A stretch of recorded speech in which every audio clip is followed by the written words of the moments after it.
Boa tarde, bem-vindo ao Mundo Record News, o novo serviço informativo com os principais acontecimentos que marca a atualidade de Cabo Verde e do mundo. Um jornal emitido de segunda a sexta para meio-dia e 45, que está fazendo um panorama de principais notícias nos sites informativos internacionais na rúbrica Revista de Imprensa. Um tono bem gosto para informações de país. O Presidente da República considera que de tudo os dramas provocados pela Covid-19, que mais que tocar é de habitação, o imperativo essencial para a estabilidade e coesão nacional e social. De entre todos os dramas, toca-me particularmente o drama da habitação. Todos nós reconhecemos a importância de uma consistente política de habitação que possa concretizar o direito constitucional a uma habitação condigna. Isso implica um adequado ordenamento do território, planos de urbanização, disponibilização de terrenos infraestruturados e linhas de apoio, para além de programas de habitação social promovidos pelo Governo e pelos municípios. Mas isso não dispensa e nem desresponsabiliza os cidadãos. A habitação, a saúde, a educação, o emprego, um bom ambiente, não são apenas problemas do Estado, dos municípios e dos outros. São também responsabilidade das próprias pessoas interessadas, em maior ou menor grau. Não podemos escolher sempre o caminho mais fácil e passar a responsabilidade para os outros. Todos, as autoridades, os cidadãos interessados e a comunidade, devem cumprir as suas obrigações, pois que de forma concertada podemos resolver muitos problemas. Nos grandes centros urbanos, a questão habitacional põe-se com muito mais acuidade. Mas nunca podemos perder de vista a essência do problema, que é a deslocação intensa de pessoas das zonas rurais para os tais grandes centros urbanos, à procura de melhores meios de vida, designadamente de emprego, de saúde e de educação. O emprego e, consequentemente, o rendimento das famílias constitui a causa essencial de uma tal procura. Levar os empreendimentos económicos às zonas mais desfavorecidas deve ser uma prioridade, concedendo maiores benefícios fiscais e outras facilidades às empresas instaladas nessas áreas, fazendo uma discriminação positiva e dando-lhes, deste modo, vantagens competitivas no contexto nacional. Mas o Estado também deve dar exemplos de comprometimento nesta matéria, fazendo deslocar certos serviços administrativos para regiões ditas periféricas, concentrando ali recursos com capacidade de compra, meios e recursos. Estas medidas podem gerar processos mais dinâmicos de desenvolvimento, pois que alavancam outros setores de atividades. Não tenho dúvidas de que a coesão nacional e a coesão social têm sido, ao longo do nosso trajeto como nação, o pilar decisivo para a estabilidade do país, condição vital para a afirmação no desenvolvimento de Cabo Verde. Já o Presidente da Assembleia Nacional defende consenso nacional para decidir o futuro de Cabo Verde e ainda apela diálogo para a efetivação de grandes reformas. Jorge Santos está falando também que o país precisa de reinventar. Ontem, como hoje, a nação é desafiada a vencer novos obstáculos e a estabelecer novas metas no seu processo de desenvolvimento. Foi assim na edificação do Estado, nos primeiros anos da nossa independência, na construção do Estado de Direito Democrático na década de 90, na realização dos Objetivos de Desenvolvimento do Milénio em 2015 e agora na preparação da agenda importante, estratégica, 2030. É notório e perceptível que a Covid-19 impele-nos e desafia-nos para o estabelecimento de novas e inadiáveis prioridades. Este ano 2020 será inevitavelmente, como já se referiu aqui, da recessão que deverá situar-se entre os 6,8 e 8,5, certamente a mais profunda desde a nossa independência em 1975. Considero que nos próximos tempos teremos que empreender as reformas necessárias, capazes de impulsionar um crescimento económico robusto e consequente, geração de emprego qualificado, em linha a reduzir as desigualdades sociais, as assimetrias regionais e, acima de tudo, a pobreza.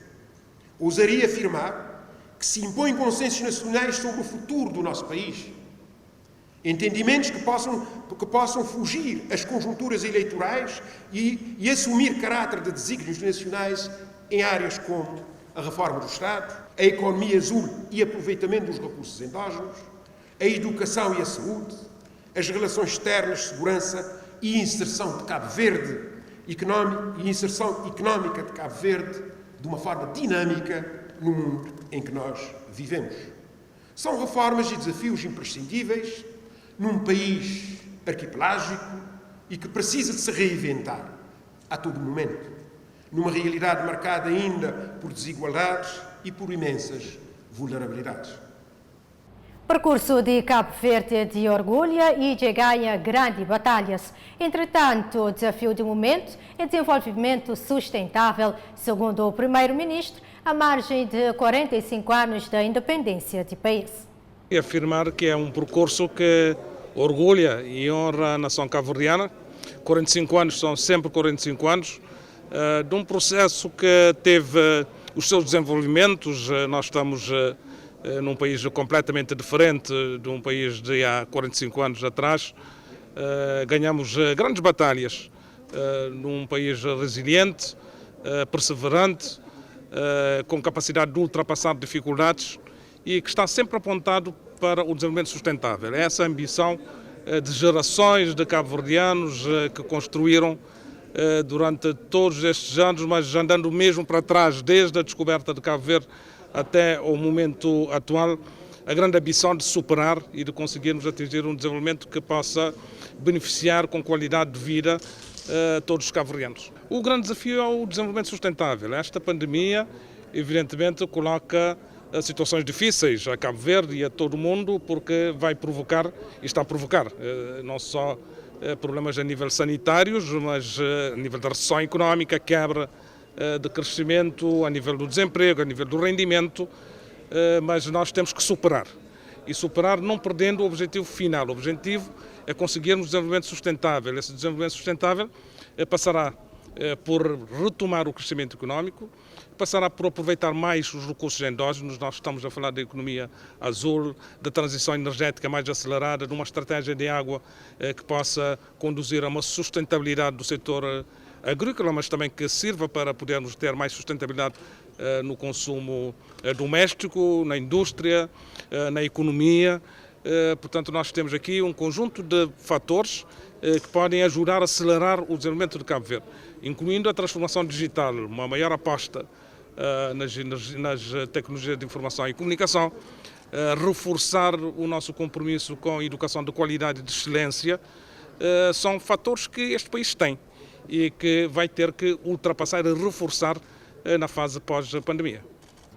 Banco Mundial previdencia empréstimo na ordem de 50 mil milhões de dólares, visando o progresso de 48 países da África subsaariana. Desta feita, essa organização internacional está fazendo a reestruturação de seu departamento para a África em 2 vice-presidências.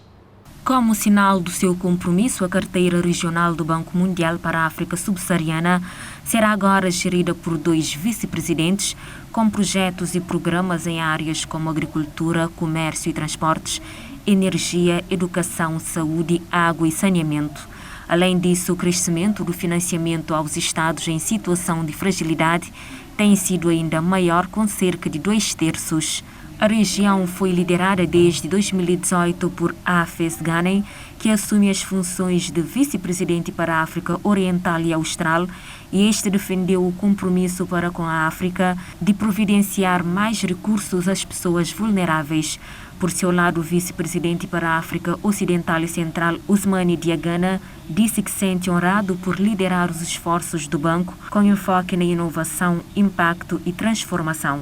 A criação de uma nova presidência, de acordo com o Banco Mundial, faz parte dos esforços contínuos do grupo para alinhar os recursos com as prioridades. Isto irá ajudar a impulsionar as reformas e políticas necessárias para alcançar um crescimento sustentável com uma ampla base, aliviar a pobreza e elevar o nível de vida das pessoas no continente. Medo e morte. Esse é o resultado de uma passagem de Silicon Bomba no sul do Brasil. E acompanha na reportagem drama de quem que vive esse momento tenso. Ai, meu Deus do céu! Olha ali! Momentos de pânico no alto dos prédios. O desespero de quem ficou no meio da ventania. Eu pedindo a Deus que não rompesse lá em cima. O meu medo era romper lá em cima e vir com tudo. A sensação de impotência de quem assistiu a tudo. Você não tem o controle de nada e você ficar assistindo aquilo sem conseguir ajudar de nenhuma forma é desesperador. O ciclone extratropical provocou destruição e sofrimento no Rio Grande do Sul. Em Santa Catarina. E no Paraná.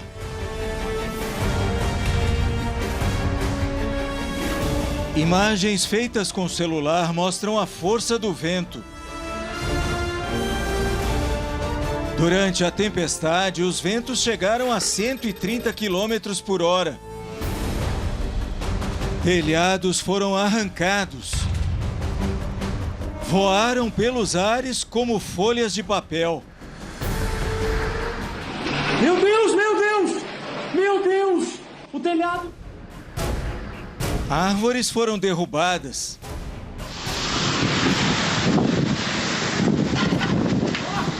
Sabia que ia cair, cara. Caíram sobre a rede elétrica e deixaram mais de 1,5 milhão de consumidores sem energia. Na região metropolitana de Florianópolis, a cidade de Governador Celso Ramos foi devastada pelo vendaval. Muitas famílias perderam suas casas. Vários barcos afundaram. O ginásio ficou assim. No meio de tanta destruição, uma imagem deixou apreensiva o desespero de operários que foram surpreendidos pelo temporal e ficaram à mercê da força do ciclone. A produção do Domingo Espetacular localizou os homens que passaram por um grande susto nas alturas. Eles trabalham na reforma deste prédio em Balneário Camboriú, no litoral catarinense. Os operários sabiam que havia uma previsão de temporal naquele dia, só não imaginavam que ele chegaria tão cedo.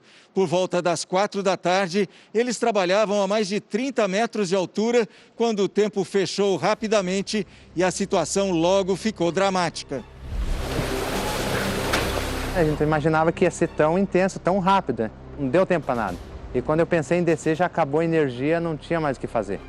Sem energia, os trabalhadores não conseguem baixar as plataformas. O vento fica cada vez mais forte. Pedaços de madeira voam para todos os lados.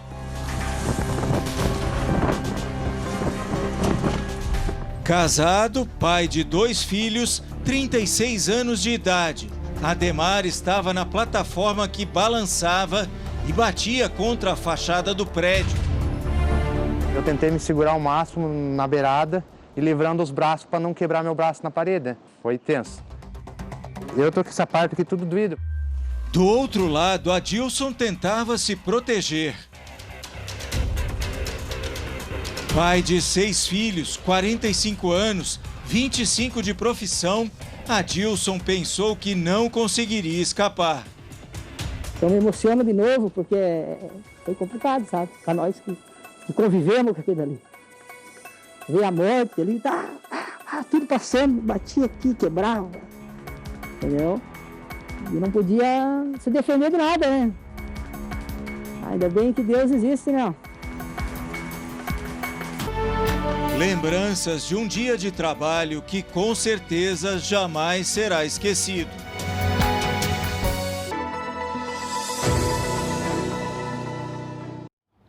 E Cabo Verde Santa registra 1.463 casos de contaminação para Covid-19, com mais de 12 casos na cidade da Praia e um total de 17 mortes. Situação que preocupa autoridades nacionais, mas segundo o Diretor Nacional de Saúde, ainda castiga aquele desastre total de contaminações que põe estruturas de saúde do país em risco.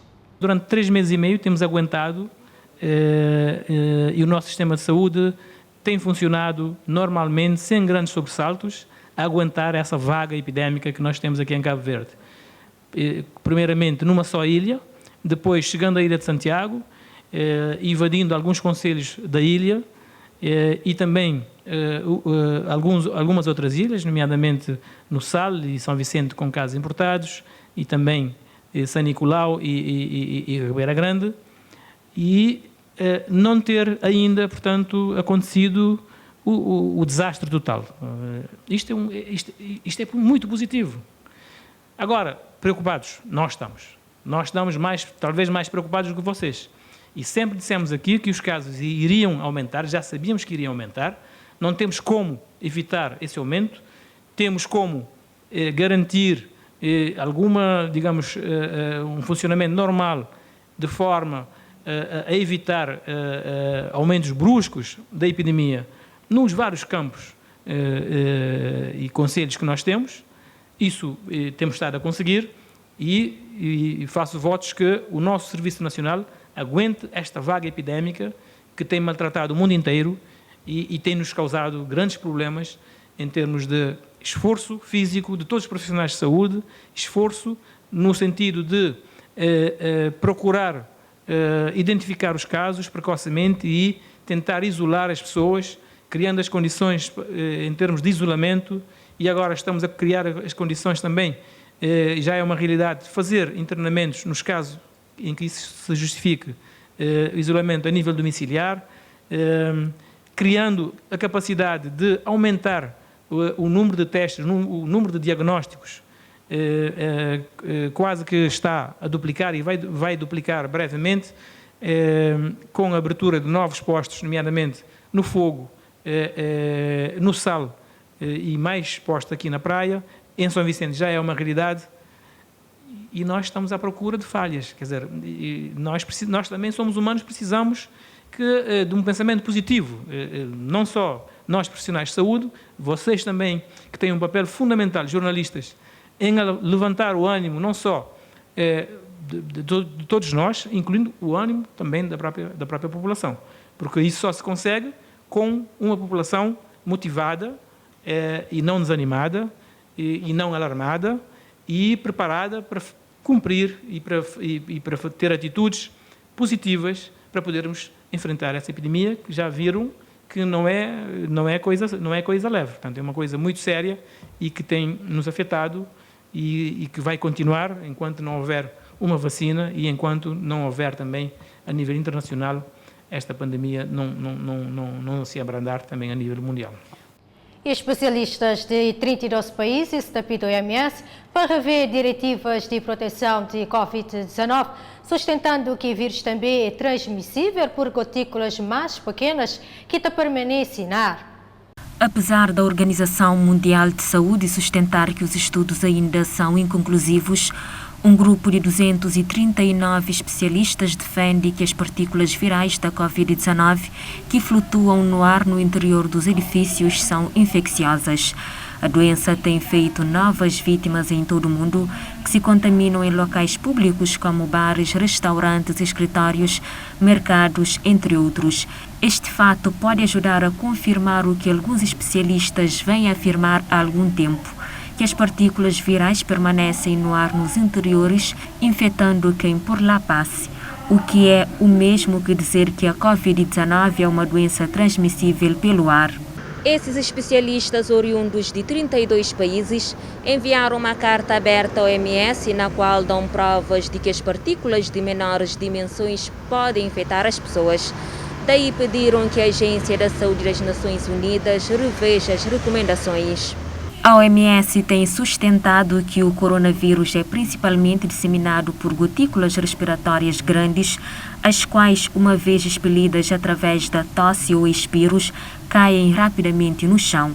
Assim, os especialistas defendem que isto vai afetar o comportamento em todos os lugares públicos, principalmente os que tenham pouca ventilação e contenham um grande número de pessoas. Pode vir a obrigar ao uso de máscara, mesmo em ambientes com distanciamento social. Que o tipo de proteção para os profissionais de saúde também terá de ser revisto, bem como terá de acontecer em escolas, lares, residências e lojas, onde o ar terá de ser filtrado com mais rigor. A nível global, mais de 11,3 milhões de pessoas são infectadas pela Covid-19 e pelo menos 531.789 já morrem devido a essa pandemia. Números assustadores que assim, por isso, não colabora e na Cabo Verde não fazemos parte no ajuda de autoridades sanitárias a diminuir esse número de infectados no país, que em cima de ano hoje já faz 17 mortes.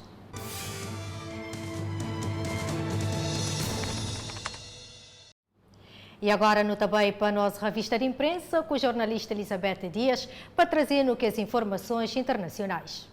Na segunda-feira informativa, a Record Europa te noticia mais 11,13 milhões de casos de coronavírus no mundo. Pelo menos 531.789 pessoas morrem devido à pandemia desde que surge em dezembro na China.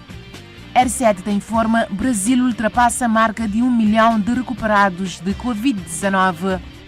Já Angola te noticia, a África do Sul que volta a níveis altos de confinamento, segundo o Presidente da República. Euronews traz como manchete, Espanha reconfina a segunda região. Europa está confrontada a focos de ressurgência de coronavírus, enquanto a epidemia continua em extensão noutras partes do mundo. Já Al Jazeera te informa na segunda-feira, casos de coronavírus na Índia é um dos 13 maiores do mundo.